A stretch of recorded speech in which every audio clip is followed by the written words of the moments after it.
皆さんこんばんは。今年も残りあと4日となりました。今年最後の国家非常事態対策委員会司会の立花健三です。ムーパルチャンネルより生放送でお送りいたしております。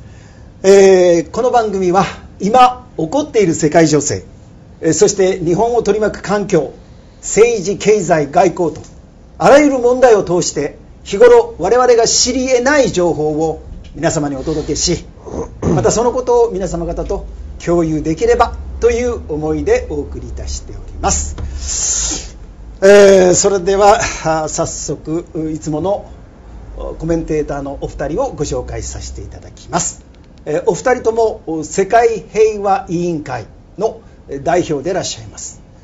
まずはじめに空手道本庁武道総本庁の総裁でいらっしゃいます長道院大隠し、そして、国際ジャーナリスト、そしてノンフィクション作家でいらっしゃいますベンジャミン・フルフォードさん、このいつものお二人とともにお送りさせていただきます。企業税を下げろ、で国民消費税を上げろって言ってるのは、国民からお金を取ってで企業経由であの人たちに貢げ、もっとお金よこせっていう、日本国民もっと外国のマフィアにお金よこせって言ってるようなもんなんですよ。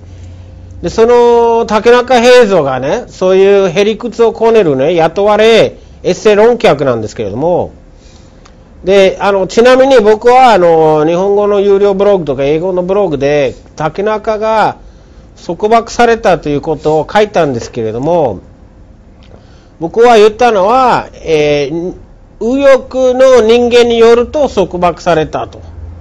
でこれ本当かどうか分かるのに、これから1週間その生放送に本人が出るかどうかの一般公開の場に本人が出るかどうかで初めてこの情報の真相が分かるんですよ。記者だからいろんな情報を寄せられる。で今まで信頼できるところからの情報だったらこの情報によると伝えるんですよ。でもあとは蓋開けてみないと分からないけども、その話聞かされました。いずれは2012年に間違いなく、欧米を支配したマフィアが失脚します。ロックフェラー、ロスチャイルド、ブッシュ、キッシンジャー、英国貴族王族の、支配が終わろうとしてるんですよ。そういう意味ではあの人たちにとって2012年は世界の終わり。でも本当は世界終わらないから安心してください。2012年という状況、今のね、そのいわゆる保険制度を作りですね、それで、老人を甘やかす、ね、老人はまたその保険を頼りにやな、毎日そういう介護センターに浸りきると。これ全部これ保険金で賄いをかけるわけだ。で架空請求がもう全部にあるわけだ。だからこれ簡単にこれ保険でやると、でこれはいわゆる年金も保険積み立て方式なんで、みんな若い時からみんな積み立ててるわけだけど、積み立てた金はよそに使っちゃってもないわけね。詐欺年金になってるわけだ。現実に詐欺だこれ。だからこういう医療保険もみんなこれ厚生年金も強制的にかけさせられて、ね、国民保険も金払う。この保険制度の請求に対する審査の甘さというのがですね、全ての赤字につながるわけ。詐欺的なものの理由で作られた借金がほとんど、金融システムの本当のからくり分かんないと、これまずいんだ、これは返さないと国滅びるとか、でもただの紙なんですよ。ただのコンピューターの中の数字、人間が変わらない。でももう人間ベースじゃなくなって、要するに日本人は今独立国家に住んでない、マフィアの植民地で、そのマフィアの下請けをしている中曽根康弘とか、小泉純一郎みたいな人たちがいる限りこの国は良くならない。日本からお金を取るしか興味ない人たちが日本の上にいるから、その人たちを一国、日本の権力から追い出さないと、この国は良くなりません。で、本来日本人は、とても今への倍ぐらいのお金あってもおかしくない民族なんですよ。これはどうにかしなければ大変なことになるけれども、私は確信しているのは2012年に日本が再び独立国家になります。しかも欧米、ヨーロッパでも革命が起きることを予測しているんですよ。なぜかというと、今年はもうすごいいろんなことありましたよね。日本で人工地震の攻撃による津波と、うさんくさい、放射の茶番劇、リビアの侵略、攻撃などなど起きたけど、何よりもアメリカ各地で暴動、デモ、ヨーロッパ各地で暴動、デモ、で金融危機、それがまだまだ用の口なんですよ。デモが今沈静化した理由は冬なんですよ。寒いから。でもその、アメリカ革命、フランス革命、ロシア革命をした勢力が、ホワイトドラゴンに連絡して来年の夏ヨーロッパアメリカで革命を起こすと言ってるんですよ。でこれは王族支配に対して革命を起こすと言ってるんですよ。日本も欧米の王族の隠れ支配ですから、それによって日本を下請け管理している人たちの親分がいなくなる。そうするとその人たちも急に足元救われる。そういうことが今起きている最中なんですよ。で、もう一つ私は聞いたのは、北朝鮮で、金正日がいなくなったっていう報道あったんですけれども、そうじゃなくて、彼が2年前に死んだんですよ。で、スウェーデンの売春婦に毒殺されたっていうんですけど、いずれは彼は本当の権力者じゃなかったと。で、影武者も言ったんですけど、影武者が殺されたというふうに聞いてるんですけれども、いずれにしてもこれから、人工的に分断されている、朝鮮韓国民族再び統一するチャンス手に入るんですよ。で、北朝鮮はこれから中国みたいに発展させられる。そういう大きな変化が起きる。それは間違いない。これ南北統一はね、来年あるとは言わないけれども、それに向けての大きな動きがあると聞いてます。アジアではいいこといっぱい起きる。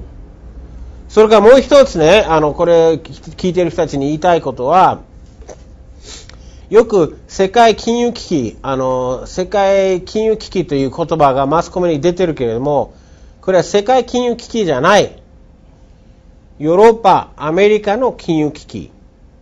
他の国はすごく景気がいい。南米、アジア、アフリカ、みんな平均して7% の高度成長してる。みんなブームなのよ。で、欧米の貴族支配の国だけが今まで人類からのお金を全部盗んできたから干されてる。で、その人たち来年干される分きつくなるんで、歴史的な変化を予測できます。いわゆる消費税を上げる前にじゃじゃ丸のザルをみんな止めなきゃダメだということですよ。その前にマニフェストで公務員給料を 8% カットすると。マニフェストでその絵描こしたわけだ。ね。やらんか、それを早く。それもやらない。そして80名の議員を落とすと。議員定数を削減すると。これもやらない、ほったらかす。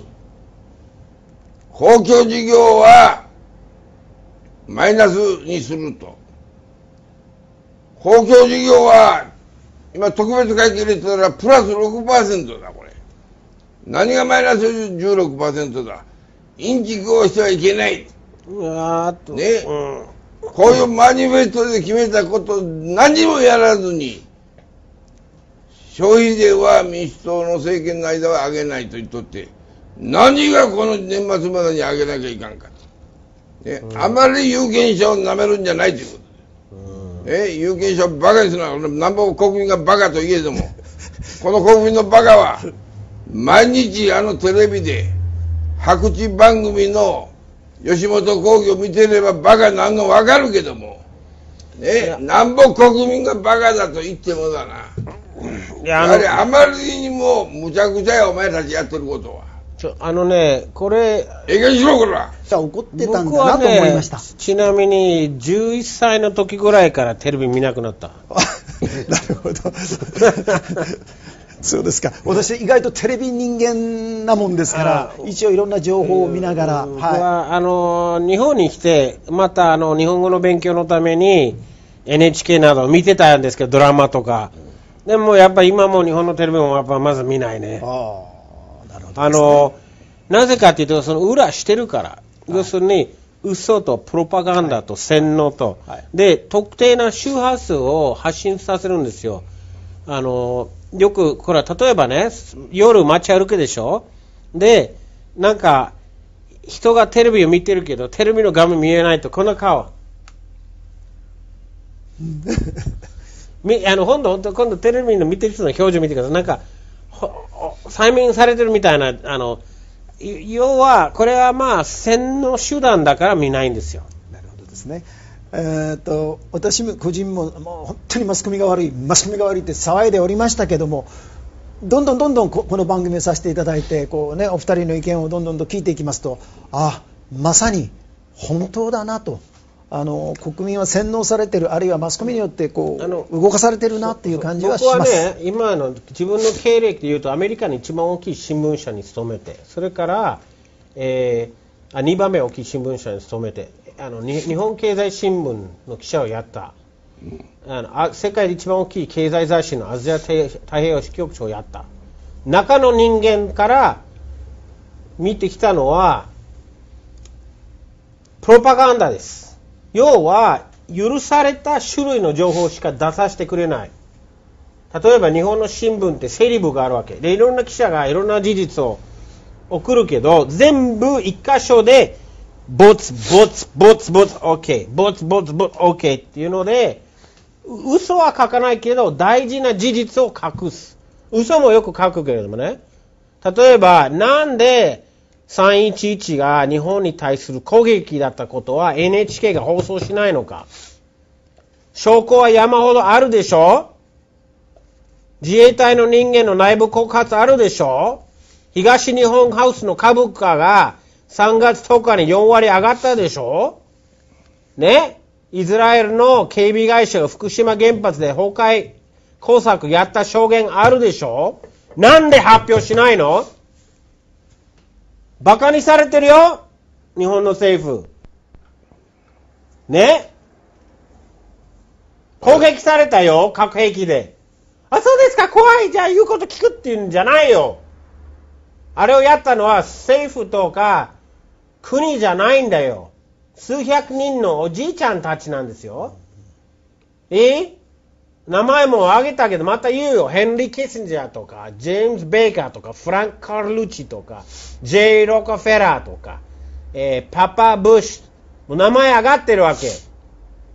ブルジンスキーとか、ソロスとか、もう分かってるよ。なのに、って言って、この人たちが、ただのおじいちゃんたちなんだよ。その人たちに支配される必要全くない。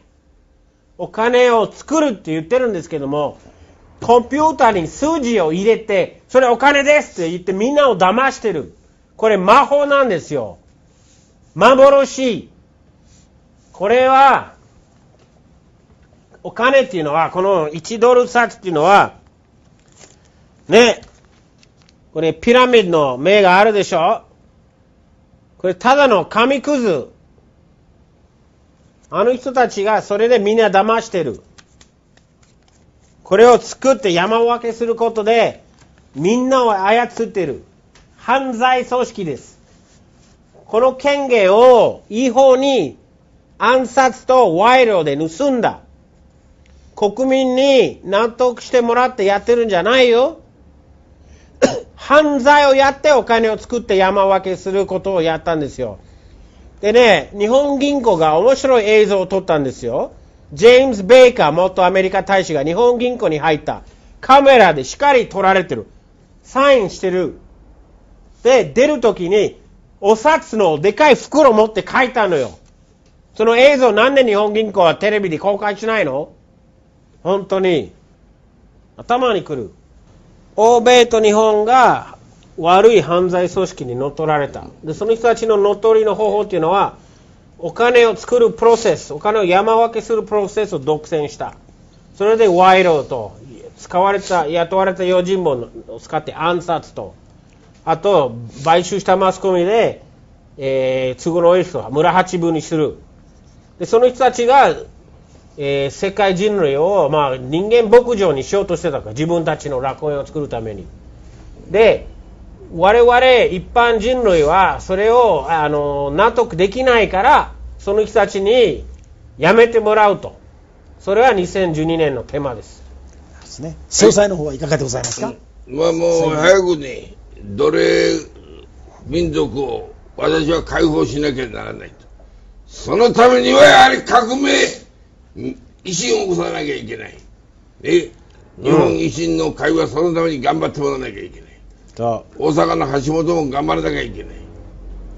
橋本によって日本全体が変われば植民地からの脱却はできるかもわからない。それをやっぱり国民は支持しなきゃいけない。そういうことです。なるほどですね。ありがとうございました。それでは今年、これが最後の国家非常事態対策委員会でした。次回は1月の17日、